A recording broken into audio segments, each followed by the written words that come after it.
pessoal, tudo bem? O tema da nossa aula de hoje é a segunda lei da termodinâmica. Como vocês podem observar aí na foto, temos um trem movido a vapor, né? Não é à toa. Hoje nós vamos falar um pouquinho também sobre máquinas térmicas. Tá? Então, pessoal, antes de falar da segunda lei da termodinâmica, nós precisamos conhecer dois conceitos. Tá? Um é entender um pouco sobre a reversibilidade de processos e o segundo conceito que é a entropia. Né? Então, pessoal, imaginem o seguinte: imaginem que alguém derruba, né, uma pedrinha no chão. Tá? Essa pedra, né, cai com a gravidade e aí, devido aos processos de conservação de energia, nós temos, né, que essa transformação da energia potencial se transforma em cinética durante a queda e no impacto ela acaba se transformando aí em energia sonora, energia térmica, né? Agora, pessoal, imaginem se o processo oposto poderia ocorrer. Será que energia térmica do chão iria se acumular, né, e ser transferido para a pedra para que então ela, né, se transformasse em energia térmica e ela subisse para depois essa transformação fosse para energia potencial, né, gravitacional nesse caso? Então, não, né? Esse processo parece um absurdo, né? Mas, se a gente for observar em termos de conservação de energia, não tem nenhuma possibilidade, né? Não tem nenhuma lei que impeça isso de ocorrer até então. Né? Se a energia estiver conservada no processo, então significaria que isso seria possível. Né? E quando a gente observa os processos naturais, como eles ocorrem, a gente vê que não é assim que funciona, né? Aí ao lado a gente tem uma imagem de um corante sendo colocado num local, num recipiente que tem água, né? Esse corante, essa gotinha, ela acaba se dispersando e deixando todo o líquido, né, com uma determinada cor. O processo oposto, essas partículas do corante se aglomerarem sozinha e formarem uma gota, não vai acontecer, né? Então, é por isso que a gente tem que também tratar de reversibilidade. Qual é a orientação desses processos na hora que eles ocorrem na natureza? Tá? Então, aqui nós temos uma informação que é a seguinte: todos os processos naturais ocorrem em apenas um sentido. Esses processos nunca por meios naturais ocorrerão em sentido contrário. Então, esses são os processos irreversíveis. Para verificar se a gente tem um processo reversível ou irreversível, existem algumas condições, né, que são essas três que estão aí embaixo. A primeira condição de reversibilidade é: não há trabalho de forças de atrito, forças viscosas ou qualquer força dissipativa que produza calor. Né? Então, durante um processo, a gente teria que conseguir fazer, então, um tipo de processo, né, que gera uma modificação no nosso sistema, mas que a gente, invertendo essa modificação, aí, essa forma de processo, a gente voltaria então para as condições iniciais, né, sem nenhuma perda de energia. Temos a segunda condição de reversibilidade. A condução térmica só ocorre isoladamente. Né? Então a gente tem que manter a temperatura do nosso sistema durante o processo. Se houver aí algum tipo de processo que não ocorra de modo isotérmico, então a gente vai ter um processo que não vai ser reversível. E uma última etapa, o processo deve ser quase estático. A gente já falou desse termo numa aula anterior, né?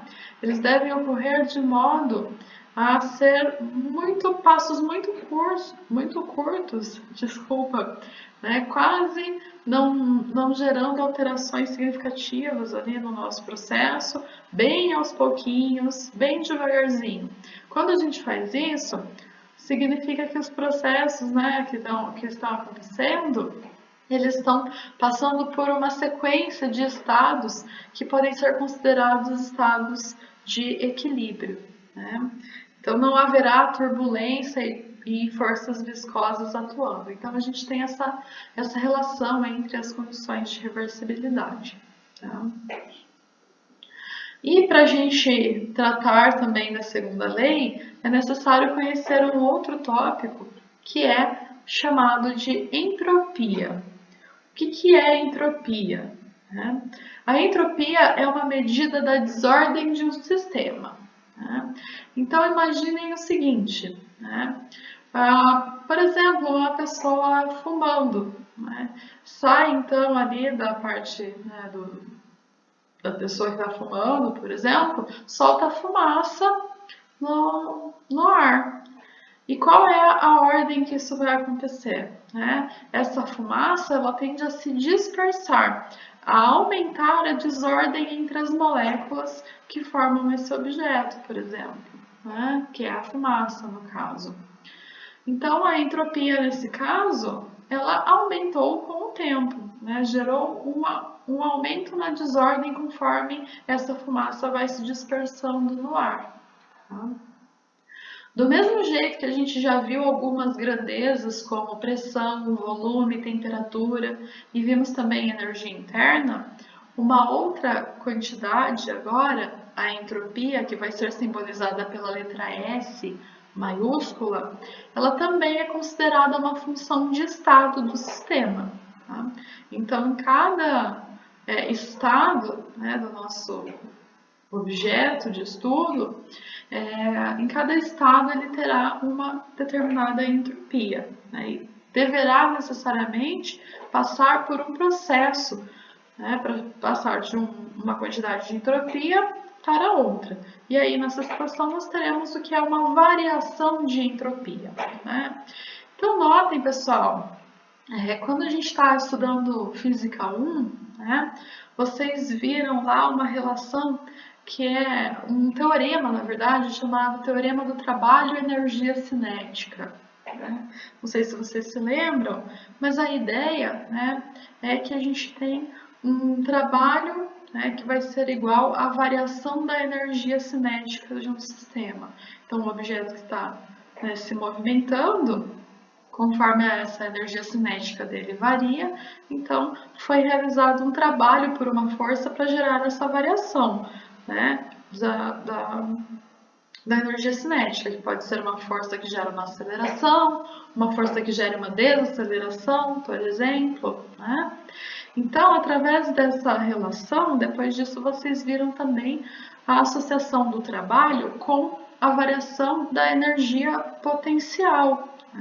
Então, associada a uma força conservativa, nós tínhamos uma variação de energia potencial, que era chamado pela letra V, então nós tínhamos ali um ΔV, e esse ΔV é que era a energia convertida em trabalho, e aí a gente relacionava as duas energias, energia potencial e energia cinética.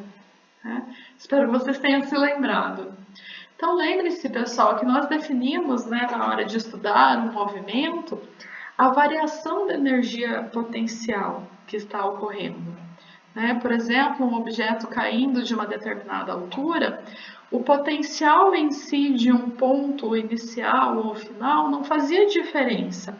Nós poderíamos escolher onde era a posição mais conveniente no nosso problema, onde a gente poderia chamar a energia potencial de zero, inclusive, O valor dela em si não tinha tanta diferença. O que vale na resolução desse tipo de problema é a diferença de energia potencial entre dois pontos.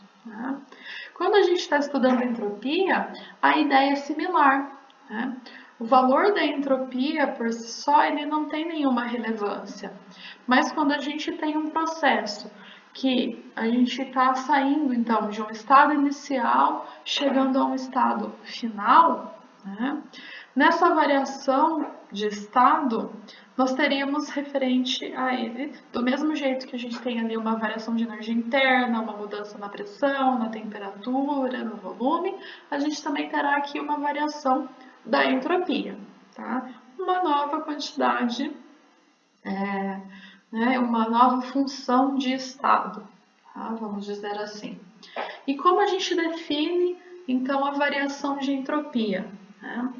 A gente vai definir a variação de entropia no caso de um processo que seja reversível. Tá? E se vocês lembrarem da condição de reversibilidade que eu coloquei agora há pouco, uma delas é que o processo precisa ser isotérmico. Né? Então, se ele é isotérmico, significa que a temperatura é constante. Então, vamos manter esse T constante aqui. Né? Só que, para que a gente tenha, então, ali um processo termodinâmico acontecendo isotermicamente, né, a gente vai ter que adicionar aí ou retirar calor do nosso sistema, e é esse calor que está sendo adicionado ou retirado que vai então gerar aí, por exemplo, um processo de expansão, né, no nosso gás, vamos supor, uma compressão, né, isotérmica. Então, pessoal, nós teremos aqui, né, uma quantidade de calor que está associada a essa variação de estados inicial e final. E a variação da entropia no sistema é definida por essa quantidade de calor que está sendo injetada ou retirada do processo, que seja reversível, dividido pela temperatura durante o processo, ok?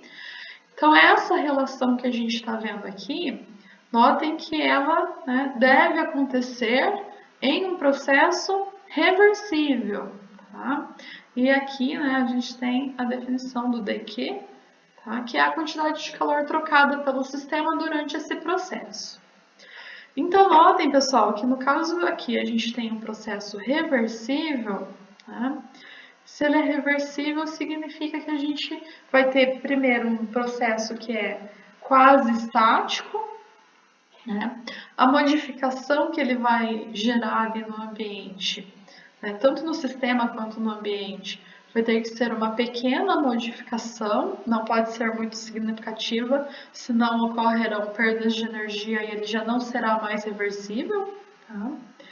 E quando a gente reverte essa pequena mudança que foi gerada no sistema e no ambiente, nós teremos então um sistema, tanto o sistema quanto o ambiente retornando às condições originais.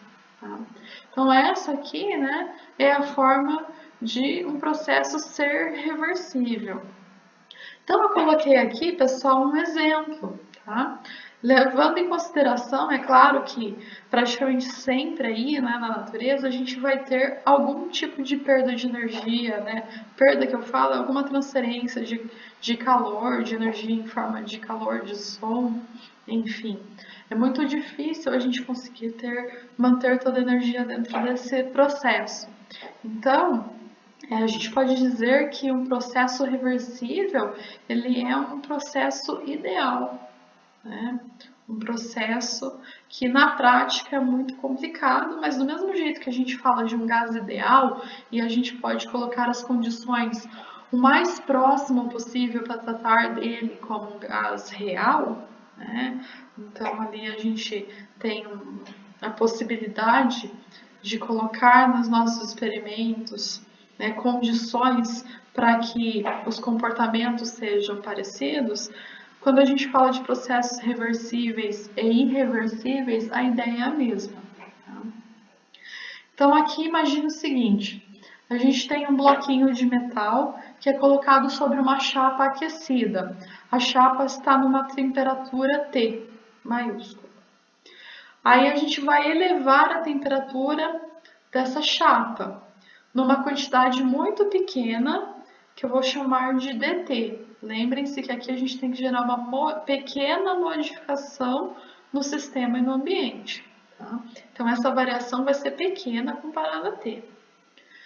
Quando a gente gera essa variação de temperatura na chapa, uma pequena quantidade de calor, que eu estou chamando de dQ, vai ser transferida para o bloco. Né? Então, ele também vai se aquecer um pouquinho.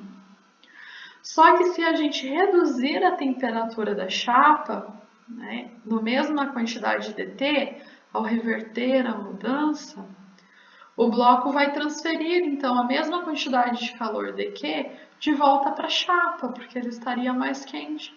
Né? E aí, nessa situação, tanto o bloco quanto a chapa voltam às condições originais. Né? Então, notem que aqui a gente tem um exemplo idealizado, levando em consideração que não está tendo, né, perda de energia para o ambiente, né? Por exemplo, né, para o ar em volta deles, etc. Tá? Então, pessoal, aqui a gente vai tratar do caso específico de entropia para processos irreversíveis. Né? Como eu disse agora há pouco, um processo reversível ele é uma idealização, da mesma forma como um gás ideal. Né? A entropia também é uma propriedade de estado, então a variação dela não deve depender, né, do processo ou da reversibilidade desse processo, apenas das quantidades inicial e final, do estado inicial e final. Né? E a forma matemática, como a gente tinha definido agora há pouco, a entropia, ela dependia da reversibilidade do processo. Então, como que a gente pode calcular a variação da entropia para estados inicial e final I e F quando eles resultam de um processo que seja irreversível? Né? Então, existe um método para fazer esse cálculo, que é, né, primeiro, a gente vai considerar os dois estados, inicial e final, e obter um processo reversível que interligue os mesmos estados. Então, a gente vai ter que imaginar um novo processo inicial para interligar os estados inicial e final, de preferência que esse processo reversível seja o mais simples possível. Né? Isso facilita na hora da gente levar em consideração as trocas de energia, trabalho, enfim. E então, né, depois que a gente considerou um processo reversível que ligue os mesmos estados, aí, já que ele é reversível, a gente já tem uma definição para fazer o cálculo da variação de entropia. Então, a gente usa aquela definição para calcular a variação de entropia para o processo reversível, né? E então, como ela interliga os mesmos estados, nós vamos considerar que o resultado obtido aqui, ele também vai ser válido para o processo irreversível. Então, eu coloquei aqui um exemplo, né, de um processo irreversível, e aí a gente vai fazer o cálculo para tentar descobrir, né, qual vai ser então aí a relação da entropia com esse processo. Então, aqui nós temos uma pedra que tem massa de 1,5 kg, ela cai verticalmente de uma altura de 2,5 metros em uma tina contendo uma massa de 4,5 kg de água. Então, aqui nós temos o estado inicial, a pedra de massa M que está aqui em cima, cai na tina de água. Tá? Note que aqui ela está em isolamento térmico. E, né, no estado final, a pedra já caiu, né, tá aqui no fundo da tina, e quando ela cai, a gente tem então aqui a consideração energia potencial, convertida em energia cinética, chegou aqui ao fundo, essa energia foi convertida em energia térmica. Tá? A temperatura inicial da água e da pedra é a temperatura ambiente, vai ser considerado 300 Kelvin. E temos duas perguntas. Qual é a elevação de temperatura ΔT do sistema água e pedra? E na letra B, qual a variação de entropia desse sistema? Então, para a letra A, a gente vai usar aí algumas relações já conhecidas, né? da parte de termodinâmica e de mecânica, né? Só que notem, a gente tem um processo reversível, né? Aqui nós não vamos ter energia térmica se concentrando na pedra para que ela suba novamente. Então, isso é um processo que não vai acontecer naturalmente, ele vai ser um processo irreversível. Para a gente calcular a entropia, o que a gente precisa fazer? Considerar, então, um processo reversível que tenha o mesmo estado inicial, o mesmo estado final. E aí a gente vai calcular a variação de entropia desse processo. Tá? Então eu vou resolver a parte A primeiro, daí eu volto aqui na figura para a gente falar um pouquinho sobre o processo reversível. Vamos descobrir primeiro qual é a elevação de temperatura no sistema. Né? Então aqui nós temos, né, uma quantidade de calor que vai ser trocado, que é igual a zero. Né? E o trabalho que está sendo realizado, né, vai ser o trabalho da queda dessa pedra, que é dado por mgh, correto? É o trabalho realizado pela força gravitacional, né? A força gravitacional vezes a distância, que era a altura h no movimento, para quem não lembra. Né? Então, aqui eu escrevi a primeira lei da termodinâmica, né? A variação da energia interna vai ser igual à quantidade de calor que foi fornecido no sistema, nenhum, né? Mais a quantidade de trabalho que foi realizado. Então, teremos aqui que a variação da energia é mgh. No caso, né, para um processo reversível, tá, eu vou considerar aqui o trabalho realizado sendo zero. Tá? Como que eu vou considerar esse trabalho sendo zero, pessoal? Vou voltar ali na imagem, então, para explicar para vocês qual o processo reversível que nós escolhemos nessa situação. Tá? Então, aqui, nós colocamos a pedra nessa posição inicial, tá? E aí, essa pedra vai ser movida de modo muito lento, né? Lembra que para o processo ser reversível, ele tem que ser um processo quase estático. Então, vai descendo de modo muito lento.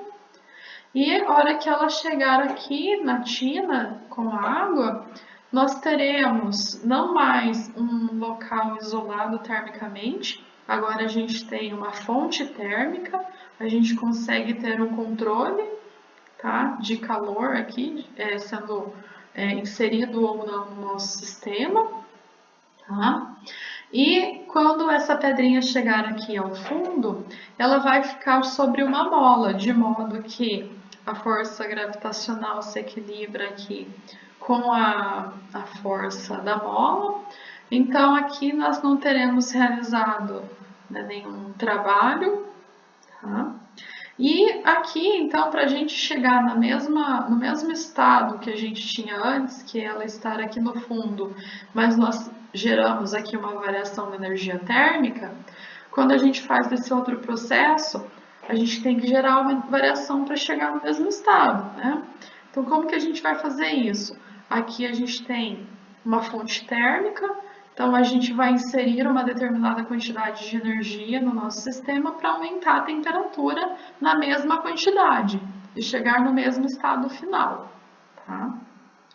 Então, nessa segunda parte, no processo reversível, não tem nenhum trabalho sendo realizado, né, para descida é igual ao trabalho realizado ali na mola, tá? E vai ser então um total nulo. E teremos aqui, né, a quantidade de calor, se o trabalho é nulo, a quantidade de calor que vai ser inserida no processo vai ser ΔU menos H. Então, né, teremos calor igual à variação da energia interna. Eu já tinha falado para vocês anteriormente, a energia interna, né, ela é uma uma quantidade que depende dos estados apenas, né? Então, ela é uma característica ou uma função de estado, do mesmo jeito que P, V e T. Então, como nós tínhamos no processo irreversível essa variação da energia interna, o processo reversível tem que ser entre os mesmos estados, logo, aqui no processo reversível nós teremos o mesmo ΔU. Portanto, Q é ΔU menos W, né, que é nulo. Então, nós teremos uma quantidade de calor que precisa ser cedida pela fonte, que também será de mgh. Então, vou calcular quanto é esse valor, né? Então, aqui nós teremos a massa, né, do nosso sistema, a aceleração da gravidade e aqui a altura H, que era de 2,5 metros no problema. Né? Então, nós chegamos aqui à quantidade de calor que precisou ser injetada no nosso sistema. Tá? No processo reversível. Né? Como que esse calor se transforma em temperatura? Né? Então, ele vai ser transferido para água e também para a pedra. Né? Então, para gerar uma variação de temperatura, vocês já viram essa relação antes, né? A quantidade de calor depende da massa do objeto, de uma propriedade que é o calor específico e a variação de temperatura que será gerada. Né? Então, aqui, para eu descobrir quanto é essa variação de temperatura, eu isolo nessa relação, passo os termos dividindo, né? E aqui eu só vou substituir os números. Então, chegamos a essa variação de temperatura, olha, 1,84 milikelvin, né? E agora vamos à parte B, que era qual a variação da entropia desse sistema. Então aqui nós tínhamos uma variação de temperatura muito pequena, 1, alguma coisa milikelvin, né? Comparando com os 300 Kelvin que nós tínhamos de temperatura no nosso processo, ele é desprezível, então a gente pode considerar esse processo aproximadamente isotérmico. Tá? Então a temperatura foi mantida aqui em aproximadamente 300 Kelvin e a quantidade de calor durante o processo foi de 37 joules. Então a gente substitui, né, os valores e teremos então aqui a variação da entropia, que será dada em joules por Kelvin, 0,12. Né? Notem, pessoal, que como o calor foi injetado no sistema, ele é uma quantidade positiva, então a variação da entropia também vai ser positiva. Né? Sempre que a gente tiver aí algum processo reversível ou, né, que seja, no caso, mesmo que seja irreversível, a gente sempre vai estar então aí com algum valor positivo, tá? Da variação da entropia. Então aqui temos um aumento da entropia no nosso sistema. Tá? Bom, agora a gente já conhece essas duas quantidades, né? A entropia e a reversibilidade de processos. A gente pode falar sobre a segunda lei da termodinâmica. A segunda lei da termodinâmica, ela tem mais de um enunciado. No fundo, todas elas são equivalentes, tá? Então, eu coloquei aqui 3 enunciados, né? A gente pode escolher falar em termos da entropia. Então, aqui temos então esse primeiro enunciado. Quando ocorrem mudanças em um sistema fechado, sua entropia pode aumentar, no caso de processos irreversíveis, ou permanecer constante no caso de processos reversíveis, mas nunca diminui. Então, a variação da entropia no universo, ela sempre será maior ou igual a zero. Isso significa que sempre os processos vão acontecer no sentido de gerar uma desordem no universo, né? Um aumento dessa desordem no universo. Do mesmo jeito que aquela imagem que eu coloquei da tinta, né? Sempre a tinta vai tender a entrar e se espalhar naquele processo todo, né? Na água, vai ter um processo de difusão. Ela nunca vai se concentrar e formar uma gota naturalmente. Tá? Temos também ali o enunciado de Kelvin, que diz que é impossível remover energia térmica de um sistema a uma certa temperatura e converter a energia removida em trabalho mecânico sem modificar de alguma outra maneira o sistema ou sua vizinhança. Então, remover a energia térmica de um sistema a uma certa temperatura e converter a energia em trabalho implica que necessariamente parte dessa energia removida do sistema vai ser colocada ou no próprio sistema de uma outra forma ou na sua vizinhança, como despejando calor na vizinhança, por exemplo.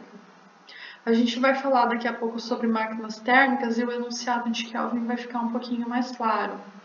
E temos aqui o enunciado de Clausius, que diz que não há nenhum processo cujo único efeito seja o da transferência de energia de um corpo frio para um corpo quente.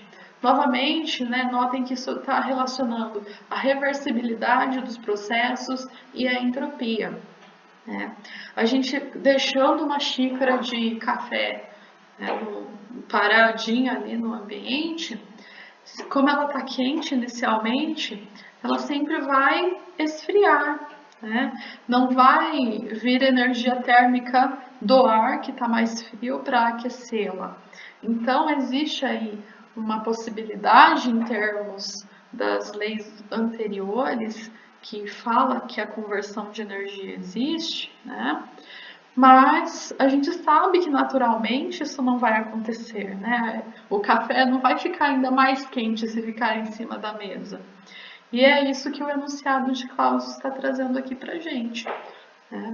Se fosse possível a gente apenas transferir energia de um corpo frio para um corpo quente, sem que nenhuma outra energia fosse utilizada, imaginem, um navio no mar poderia simplesmente utilizar a energia térmica do mar, que é mais frio, para que ele pudesse se mover. Isso não faz sentido. Então, a segunda lei da termodinâmica, ela vem para dar um direcionamento na forma que os processos acontecem naturalmente. Então, agora a gente pode falar de máquinas térmicas, já que a gente entendeu como funciona esse direcionamento dos processos. O que é uma máquina térmica? Uma máquina térmica é um dispositivo que opera ciclicamente com o objetivo de converter a maior quantidade possível de calor que ele recebe em trabalho. Então, por exemplo, um clássico ali, um trem, ou um navio que opere a vapor, ou a carvão, como alguns dizem. Então, a gente vai ter ali algum processo que gere calor, e esse calor vai ser transformado em trabalho, por exemplo, ali com um pistão que vai trabalhar se expandindo e depois voltando ao seu estado original, formando um ciclo. Um motor de combustão é um exemplo de máquina térmica. A gente tem ali um ciclo de calor sendo gerado na explosão do combustível, a expansão que eleva o pistão, e aí depois ele libera aquele gás queimado, volta para o estado original, tem a compressão, e aí esse processo se repete ciclicamente. Então aqui a gente vai falar especificamente de uma máquina que é a máquina de Carnot. Em 1824, isso foi antes de termos a primeira e a segunda lei da termodinâmica. Um rapaz chamado Sadi Carnot, ele mostrou que a máquina reversível seria a máquina mais eficiente que poderia operar entre dois reservatórios térmicos. Então, notem, uma máquina reversível trata o quê? De uma máquina que passa por processos reversíveis apenas. Tá? Aqui a gente tem uma imagem mostrando que a gente teria então um reservatório quente, um reservatório frio e aqui uma quantidade de trabalho sendo gerado. Então é apenas um diagrama, né, para mostrar que a gente vai utilizar uma quantidade de calor que vai ser transferida de uma fonte térmica quente. Essa quantidade de calor, parte dela pode ser utilizada para gerar trabalho e uma parte dessa quantidade de calor vai ter que ser despejada em um reservatório frio. Então aqui a gente tem essa máquina reversível, ela é uma máquina ideal que vai operar em ciclo e com o maior rendimento possível, já que ela é ideal, né? Já que todos os processos seriam reversíveis e não haveria nenhuma perda de energia. Tá? Então aqui a gente tem a chamada máquina de Carnot. Né? A soma ali voltando, né, as quantidades de calores e o trabalho, né, o trabalho com a quantidade de calor eliminada no reservatório frio tem que ser igual à quantidade de calor retirada do reservatório quente. Né? Então, pessoal, vamos lá tratar do ciclo de Carnot, né, para que a gente tivesse ciclos reversíveis. Né? Então, aqui o que o Carnot disse é que para ter esse máximo rendimento, esse ciclo deve ser realizado em 4 etapas reversíveis. Quais são elas? Né? Então aqui a gente tem um diagrama PV, essa ponto 1 né, é o início do processo cíclico. Então a gente vai ter aqui um primeiro processo que vai ser uma absorção isotérmica, ou, né, como a gente já havia chamado anteriormente, uma expansão isotérmica. Notem que aqui há um aumento do volume, né, e para que esse objeto se expanda de modo isotérmico, é necessário injetar energia, calor no ambiente, ali no gás. Né? Aqui a gente está considerando o ciclo para um gás ideal. Então, teremos aqui uma quantidade de calor que vai ter que vir do reservatório térmico quente, que era o QA. Né?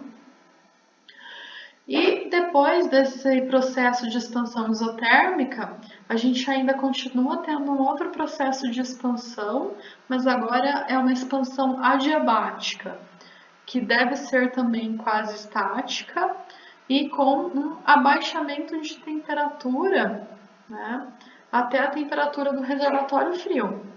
Então, notem que, né, quando a gente está falando de uma expansão adiabática, o que é uma expansão adiabática? É uma expansão onde não há troca de calor. Mas para que esse gás se expanda, é necessário que, né, que então seja utilizada energia interna para gerar essa expansão. E como a gente viu que a temperatura é uma medida da energia interna, já que a energia interna foi gasta para expandir, a temperatura vai ser reduzida, né? Então, para uma temperatura mais fria, que vai ser a temperatura do reservatório frio, TB. Tá? Essa é a menor temperatura na qual a gente vai chegar. Né? E depois nós teremos um outro processo que é para começar a fechar o ciclo. Né? Aqui nós temos um novo processo isotérmico. Né? Agora a gente tem uma compressão isotérmica e para que então ele seja comprimido isotermicamente, ele tem que liberar calor. E para isso, né, essa quantidade de calor QB vai ser então liberada aqui para a fonte fria. Tá? E depois que ele foi então comprimido isotermicamente, para voltar ao estado inicial, né, a gente vai fazer aqui uma nova compressão, agora uma compressão adiabática novamente, sem troca de calor. Né? Então aqui a gente não troca calor, PV e T vão variar, de modo que o volume diminui e a pressão aumenta, né, chegando ao estado inicial. Note que todos os processos são sempre quase estáticos para que eles possam ser reversíveis, né? Então, agora que a gente fechou o ciclo, que é o ciclo de Carnot, a gente vai tentar entender como é o rendimento de uma máquina de Carnot, já que ele disse que, como todos os processos são reversíveis, é a máquina que vai ser mais eficiente, né? Então, aqui nós teremos uma máquina térmica que tem o objetivo de converter a maior quantidade de calor que recebe em trabalho. Então, com base nisso, a gente define a eficiência ou rendimento térmico dessa máquina, né? A energia que ela obtém, né? Que a gente obtém desse processo. Então, como objetivo é obter trabalho, né? Que essa máquina realize trabalho. A energia obtida é o trabalho. E quanto de energia a gente precisou, né, utilizar, retirar da fonte quente para realizar essa quantidade de trabalho. A energia que a gente retira da fonte quente era a quantidade QA do primeiro processo isotérmico, né? Voltando aqui no diagrama, né, QA retirando calor da fonte quente e gerando a primeira expansão, né? Então, agora a gente tem, né, essas duas quantidades. Para a gente, então, escrever essa quantidade de trabalho, nós vamos observar aqui a primeira lei da termodinâmica, variação da energia térmica igual a quantidade de calor mais a quantidade de trabalho, né, realizado pelo sistema. Como a gente fechou um ciclo, né, saiu do ponto 1, fez duas expansões e duas compressões, uma isotérmica e uma adiabática, né, para cada, nós voltamos ao mesmo estado inicial. Quando a gente volta ao mesmo estado, a função de estado é a mesma, então não há variação de energia após completar o ciclo, né? Como não há variação de energia interna, significa que a quantidade de calor é igual à quantidade, né, de trabalho. Então, aqui nós teremos qual a quantidade de calor que foi, né, utilizado ali para gerar trabalho.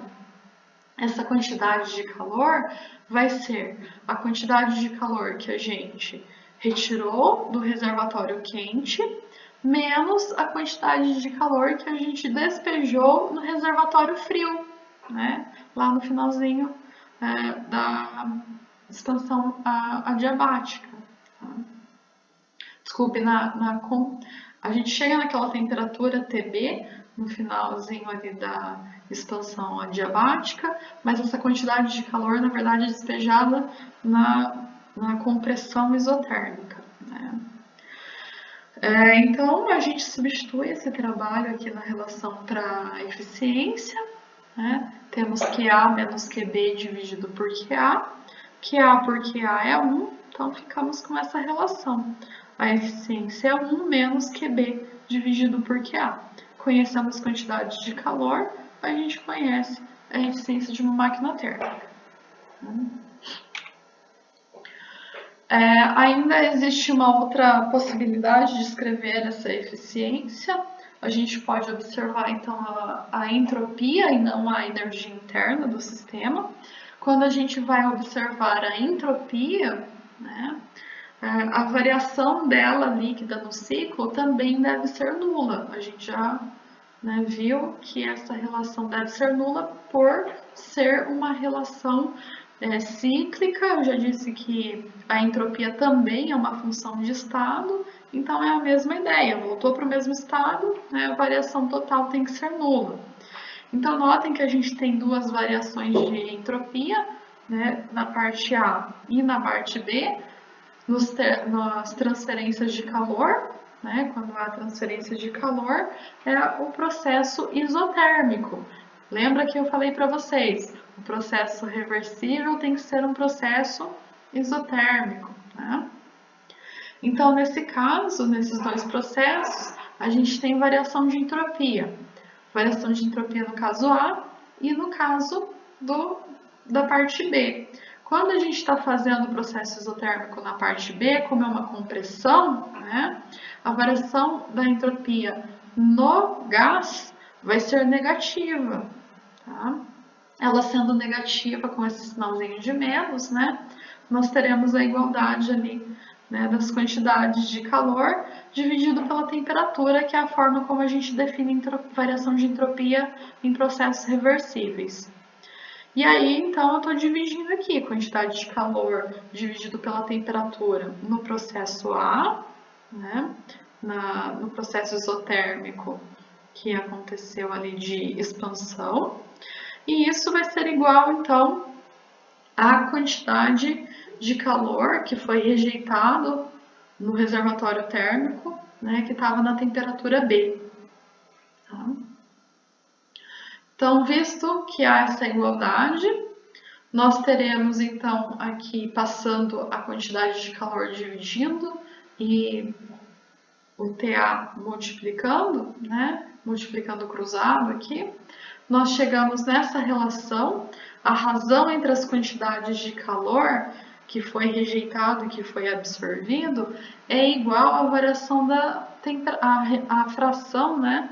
Que mostra que a razão da temperatura do reservatório frio pela temperatura do reservatório quente. Então, a gente não precisa necessariamente conhecer a quantidade de calor, né? Basta conhecer as temperaturas dos reservatórios aqui, que a gente vai, então, saber qual é a eficiência de uma máquina térmica. Tá? Então, depende do que você tem disponível de informação, você usa esta ou a relação com a quantidade de calor. Tá? Outro tipo de máquina térmica é um refrigerador, só que ele é uma máquina térmica invertida. Tá?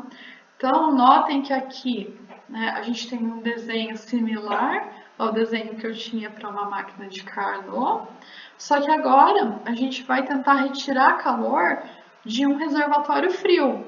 Só que a gente já sabe que naturalmente, né, inclusive a definição ali da entropia vem por isso, que não dá para retirar calor de um reservatório frio e simplesmente despejá-lo num reservatório quente, sem que a gente tenha que fazer alguma alteração, né, no sistema para que isso aconteça. Então, o que a gente tem aqui é trabalho sendo injetado no sistema. Com a realização de trabalho, a gente consegue, então, né, somar essa energia que a gente está tirando do reservatório frio para chegar, então, até o reservatório quente. Então, aqui a gente tem a definição do que é um refrigerador. Ele é um dispositivo que utiliza o trabalho para transferir energia térmica de um reservatório de baixa temperatura para um reservatório de alta temperatura. Basta a gente pensar no refrigerador que a gente tem em casa, né? A gente retira calor de um local que já está numa temperatura mais baixa, dentro da geladeira, né? E despeja essa energia no reservatório quente, que é o ar ao redor ali, né, na nossa casa. Tá? Só que para isso é necessário realizar trabalho. Então a gente tem ali, né, o motor trabalhando na nossa geladeira. Tá? Quando a gente está supondo que todos os processos envolvidos em um refrigerador são reversíveis, a gente tem o que é considerado um refrigerador ideal. Né? Então, notem que o refrigerador ideal ele é uma máquina de Carnot operando ao contrário. Então, por isso, ele vai ser chamado de refrigerador de Carnot. Tá? Só se ele for ideal, ou seja, só se todos os processos forem reversíveis. Tá? Mas pensem o seguinte, quando alguém vai projetar um refrigerador, o que a gente tem como intenção? Né? Retirar a maior quantidade de calor possível da fonte fria. Né? E para isso, a gente vai tentar utilizar o quê? A menor quantidade de trabalho possível. Né? Isso significa que esse trabalho é a energia que o nosso motor está gastando para fazer esse processo. Então, quando que ele é eficiente? Né? Quando ele faz essa maior retirada, né, da fonte fria, gastando a menor quantidade de energia. né? Que é o trabalho aqui nesse ciclo. Então, dessa forma, com base nesse objetivo, nós vamos definir o coeficiente de eficiência, né, de um refrigerador. Esse coeficiente, em alguns livros é chamado de K, em outros ele é chamado de COI, tá? Tanto faz. Então, ele vai ser a quantidade de energia retirada, né, do reservatório frio, dividido pela quantidade de trabalho que é necessário para fazer essa retirada. Aplicando novamente a primeira lei da termodinâmica, nós teremos que o trabalho, então, vou voltar na imagem, ó. O trabalho vai ser a quantidade de calor que está sendo despejada no reservatório quente, menos a quantidade de calor que foi retirada do reservatório frio. É isso que está escrito aqui. Logo, substituindo o trabalho na relação anterior, nós teremos QB dividido por QA menos QB. Né? Novamente, a gente pode observar pelo lado da entropia no ciclo. A entropia, né, ela não vai variar, então significa que a variação da entropia em uma etapa vai ter que ser igual a menos a variação da entropia na outra etapa, que nos gera essa relação entre calor e temperatura. Exatamente a mesma conta que eu fiz para a máquina térmica ali, para a máquina de Carnot. Então, quando a gente tem essa relação, né, a gente substitui e chega no novo coeficiente de eficiência, que é em função agora das temperaturas, TB sobre TA menos TB. Então, depende novamente do que você tem de informação, quantidade de calor que foi trocado, ou então temperatura, fonte quente, fonte fria, né, ou reservatórios quentes e frios. Eu trouxe então aqui um exemplo, né? Nesse caso nós temos um refrigerador que tem o coeficiente de eficiência de 5,5, bem próximo inclusive de refrigeradores comuns, tá? Como os de casa. Teremos então aqui a seguinte pergunta: que trabalho é necessário para este refrigerador congelar 1 litro de água que está inicialmente a 10 graus Celsius em cubos de gelo a 0 graus Celsius? Então, pessoal, como coeficiente, olha aqui, está sendo chamado de COI ao invés da letra K, né? O coeficiente de eficiência era a quantidade de calor retirada da fonte fria pelo trabalho. Agora eu vou isolar o trabalho nessa relação, né? E então, notem que a gente vai ter já a informação aqui do coeficiente, 5,5. O que eu preciso descobrir é a quantidade de calor que foi retirado, então, da fonte fria, para gerar esse congelamento, né? A gente já conhece esses processos, a quantidade de calor envolvida é a quantidade de calor necessária para resfriar a água que estava em 10 graus até 0. Então, até esse processo nós temos água em 0 graus. Depois a gente tem o calor, que é o calor de transformação, né? Que vai ter então aqui a transformação da água em gelo, mantendo a mesma temperatura, 0 graus. Então aqui a gente vai fazer o cálculo, o calor para resfriar é a massa vezes o calor específico, vezes a variação de temperatura, 1 kg. O calor específico da água, 4,18 kJ por quilograma Kelvin. E a variação de temperatura em Kelvin, né, para que a gente possa ter aqui as unidades se cancelando, 10 Kelvin, né, de 10 a 0. Fazendo a continha, chegamos em 41,8 kJ. Agora, para verificar a quantidade de calor para o processo de mudança de fase, é a massa vezes o calor latente, né? A massa era 1 kg, o calor latente de transformação aqui, 333,5 kJ por quilograma.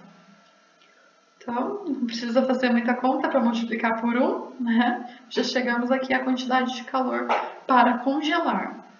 Então, vamos somar para obter o calor, né, que foi retirado da fonte fria. As duas quantidades de calor somadas serão aqui aproximadamente 375 kJ. Dividindo isso pelo coeficiente de eficiência, que era 5,5, a gente tem aqui a quantidade de trabalho que foi realizada por esse refrigerador. Ok? Tranquilo, né, pessoal? Aqui, quando a gente fala de máquinas, a gente está falando de processos que a gente já viu antes, né? Só que trabalhando em um ciclo, né? E a gente sabe que essa quantidade de energia, né, ela vai ser trocada, e então a gente já pode associar com coisas que vocês viram antes, né? Como a gente está vendo aqui, né? Calor de mudança de fase, calor para mudança de temperatura, né? Quando a gente estava tentando chegar aqui nos coeficientes, a gente também tratou de associar isso com a primeira lei da termodinâmica. Então agora, pessoal, a gente encerra a parte de termodinâmica, ok? Próxima